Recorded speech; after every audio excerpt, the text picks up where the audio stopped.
Salut les judokas et bienvenue sur cette nouvelle vidéo avec Sandy Inzelin que vous avez déjà peut-être vu dans les vidéos précédentes. Si ce n'est pas le cas, je vous invite à aller voir juste ci-dessous les vidéos précédentes et surtout à vous abonner pour ne pas manquer les suivantes. Donc vous cliquez sur le bouton rouge. Alors sur cette vidéo, je souhaitais parler d'un sujet précis qui est que la méditation est beaucoup arrivée dans notre partie du monde occidental ces dernières années.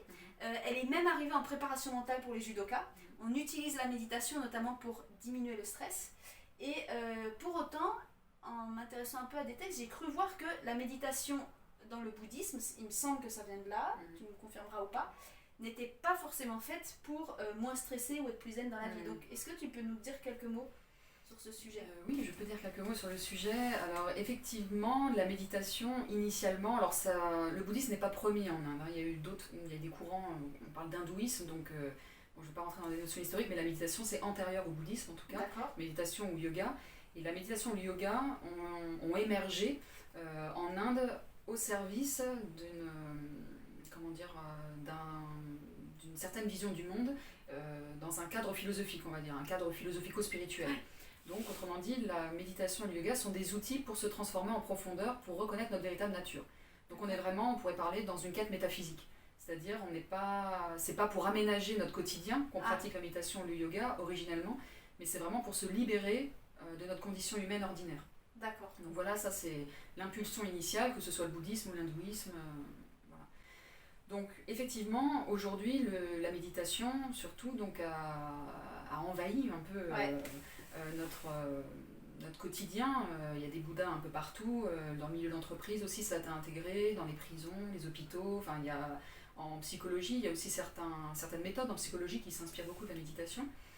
Et souvent, ce qui est mis en avant, c'est la réduction de stress. Parce que le stress, effectivement, c'est quand même une maladie très répandue aujourd'hui. Je pense qu'on peut dire de maladie. C'est pénible au quotidien. Ou de mal-être, justement. Tout à fait. Et il y a énormément d'études qui le montrent. Et il suffit d'avoir soi-même expérimenté un peu la méditation pour voir qu'effectivement, ça marche. Donc, quand ça marche, ça se répand. Mais le risque, effectivement, c'est d'oublier d'où vient la méditation. Parce que le but, alors je dis pas, bon je connaissais pas les Indiens à l'époque et les Tibétains aujourd'hui, il y a certainement des Tibétains qui sont stressés, je veux dire. Donc je dis pas que le stress n'existait pas, mais c'est certainement différent parce que le stress aujourd'hui c'est très inhérent à notre façon de travailler, notre façon de vivre en général. Donc le stress peut faire partie du cheminement, mais c'est clairement pas le fruit. Disons que dans les textes, quand vous regardez les textes spirituels, c'est pas la méditation pour réduire le stress. Moi je l'ai vu nulle part. C'est toujours méditer pour être éveillé. Donc être éveillé, c'est pas juste ne pas être stressé. Même quand on dit être zen, finalement, il y a un abus de langage là-dedans, parce que la pensée zen, quand vous lisez Dogen, il n'est pas en train de dire déstressez-vous. Il ne le dit pas comme ça, mais en gros, c'est éveillez-vous. Et l'éveil, là, on est sur tout un cheminement qui n'inclut pas que la réduction de stress, mais qui est nécessaire. Si vous êtes stressé, l'éveil, vous oubliez, quoi. Je veux dire, parce que, comme on avait pu le dire par ailleurs dans une autre vidéo, tout ce processus, c'est d'ouvrir la conscience, l'espace, et le stress, généralement, c'est parce qu'on est trop dans le mental, justement, et qu'on est contracté. Donc il y a une forme d'angoisse permanente, ou la peur de ne pas bien faire, de ne pas être à l'heure, on est sans arrêt dans une forme d'anxiété. Donc du coup, c'est antinomique, ça ne peut pas être avec l'éveil. Donc c'est vrai que ça c'est un souhait très profond chez moi de ne pas oublier que la méditation, c'est super. Je veux dire, si les gens ils trouvent là un outil pour les aider à se déstresser, je ne suis pas du tout contre, bien au contraire. Mais par contre, surtout de ne pas oublier d'où ça vient et de ne pas trop l'édulcorer et de savoir où aller si on veut aller plus loin éventuellement. Parce que ça peut... l'exemple que je prends souvent, c'est comme si on avait découvert le remède contre le cancer et qu'on l'utilise seulement pour un mot de tête. Donc le stress, ce serait comparable au mal de tête, si ma comparaison n'est pas assez claire, alors qu'en fait cette méditation pourrait vous emmener beaucoup plus loin dans une réalisation de bien-être bien plus profond. Parce que déjà quand on est plus stressé, on voit bien qu'on est bien, ça va mieux, mais c'est pas forcément non plus la plénitude. Donc c'est juste de bien avoir ça à l'esprit, que la méditation ça peut être un outil formidable et qui a fait ses preuves. Il y a même énormément d'études scientifiques aujourd'hui qui le montrent. Mais c'est pas le but final, c'est pas le stress. Ce serait vraiment dommage de la réduire à ça. Voilà, c'est ça. Et puis ce que je retiens de ce que tu dis, en tout cas pour nous judokas, je trouve ça passionnant parce que du coup, tous ceux qui nous écoutent, qui éventuellement pratiquent déjà la méditation dans le but d'être moins stressés, par exemple en tournoi ou même de manière générale, du coup je trouve que c'est le moment d'avoir ça en tête et de voir, c'est exactement ce que tu dis, que ça peut aller beaucoup plus loin et beaucoup plus large. Et tu viens de le dire, ne serait-ce que de sortir du mental. Et ça, en judo, on en a énormément besoin, d'être dans le corps et de ne pas être dans le mental. Enfin, il y a vraiment beaucoup de choses et d'aller, en fait, redis ta phrase, c'est d'aller se trouver, c'est l'éveil, mais du coup, si on devait définir l'éveil, c'est de se trouver intérieurement ou... Découvrir sa véritable nature. Voilà, découvrir sa véritable nature. Généralement, c'est d'avoir une existence libre et authentique.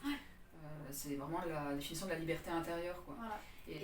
Et ça, je pense, on dit souvent que montre-moi ton judo, je te dirai qui tu es. Eh bien, mais bon, ce qui n'est pas faux, hein. C'est vraiment vrai. Et du coup, plus on accède à sa véritable nature, c'est un chemin, hein, voilà.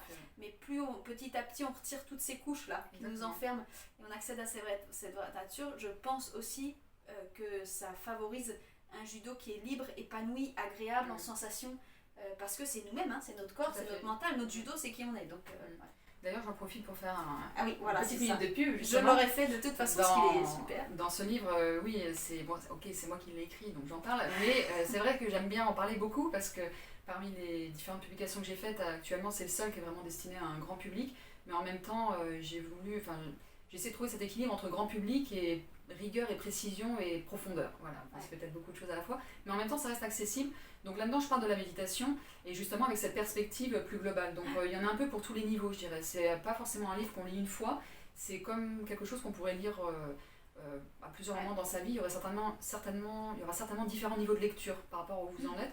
Parce que c'est le cas pour tout le monde, hein. Il y a des fois des choses qui ne nous parlent pas du tout. Sûr. Genre l'éveil, peut-être que là vous vous dites mais de quoi tu me parles, c'est perché. Et quand on avance, peut-être que l'éveil ça vous paraîtra moins perché. Puis même quand on aime lire là-dessus, quand on relit 10 ans plus tard ou 5 ans plus tard ou 3 ans plus tard, on a vraiment parfois une autre lecture selon la bonne année. Et il y a une bibliographie aussi à la fin, donc bien sûr c'est pas le seul sur le marché, il y en a beaucoup d'autres, mais après ça peut être une porte d'entrée qui vous emmènera vers d'autres lectures.